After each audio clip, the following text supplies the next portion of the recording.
Bonjour, bienvenue sur DigiSchool, je m'appelle Yvan, je suis votre professeur de mathématiques et ensemble aujourd'hui, nous allons aborder la représentation graphique pour les fonctions affines.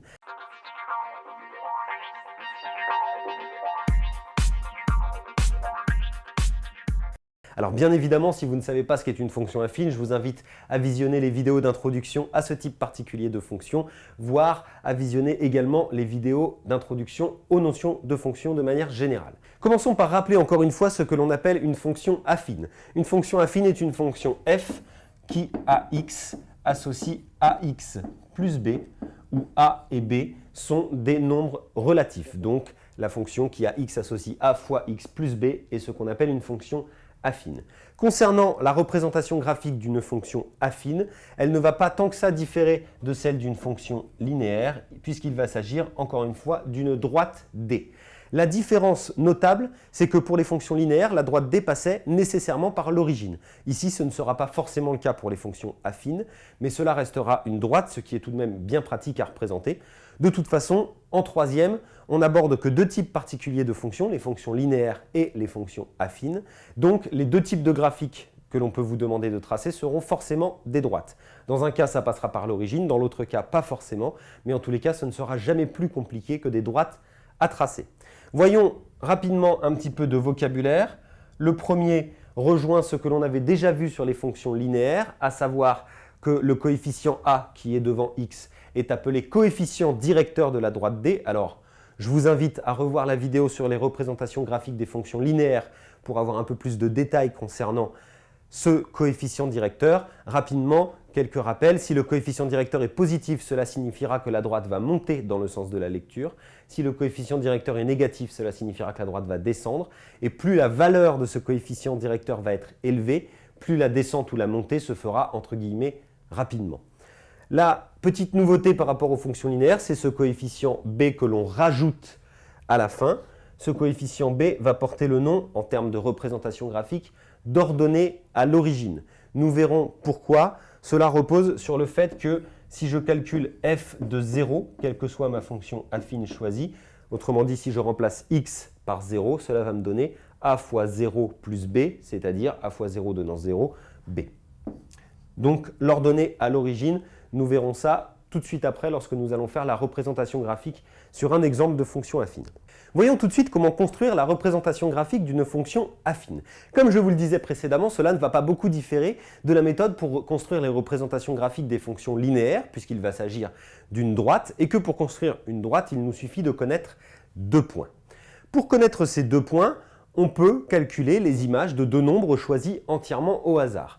Ici, on va peut-être essayer de se faciliter un petit peu la tâche, puisqu'on ne sait pas que la droite passe par l'origine, donc on ne connaît aucun point. Il va falloir impérativement connaître deux points. Pour ça, on va s'appuyer sur l'ordonnée à l'origine dont je vous parlais dans la diapo précédente, et on va partir d'un exemple, par exemple la fonction f qui à x associe 2x moins 1. C'est la fonction dont je vous demande de tracer la représentation graphique, dont nous allons tracer la représentation graphique ensemble. On va se servir de ce qu'on appelle l'ordonnée à l'origine.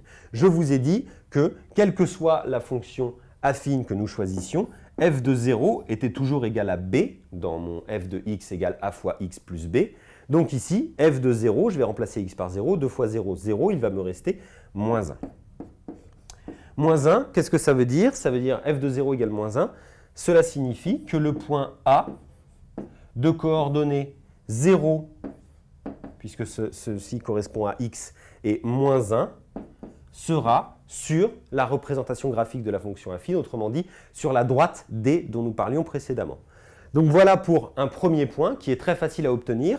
Vous remplacez x par 0 et vous prenez b comme ordonnée de ce point. Ensuite, pour calculer les coordonnées d'un deuxième point, je vais choisir un x complètement au hasard, n'importe celui que je veux. Par exemple 2, mais je pourrais choisir 1 ou moins 1, ça ne change absolument rien. Je vais calculer f de 2. f de 2, ça va me donner 2 fois 2 moins 1, 2 fois 2, 4, moins 1, cela va me donner 3. Cela me donne donc un deuxième point appartenant à ma droite, le point B de coordonnées 2, 3. Je connais deux points, je connais les coordonnées de deux points de cette droite, cela me suffit largement pour tracer ma droite D qui va représenter graphiquement la fonction affine f qui à x associe 2x moins 1. Donc j'ai le point A de coordonnées 0, moins 1 et le point B de coordonnées 2, 3.